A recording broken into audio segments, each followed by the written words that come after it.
C'est pas toujours ce que l'on a, donc on fait avec. En tout cas, les rapports qu'on a avec nos joueurs sont étroits, sont constants, sont quotidiens. Et évidemment, si ces joueurs sont là, il y a des choses que vous avez qui sont réelles, à savoir participation à des matchs ou pas, ça vous pouvez le vérifier. Et il y a d'autres choses aussi qui sont voilà, la prise en charge de ces joueurs-là. On fait en sorte, voilà, par exemple, si vous parlez de Youssef et Islam, ils sont là depuis le 20 décembre, donc ça fait une bonne dizaine de jours qu'ils se préparent.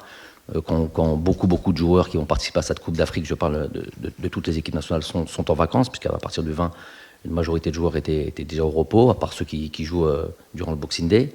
Donc c'est une majorité des joueurs africains au repos. Nous on a repris assez tôt. Ils avaient déjà aussi des programmes où on était régulièrement en contact avec eux. On a des bons signaux. On a doublé les séances pratiquement tous les jours.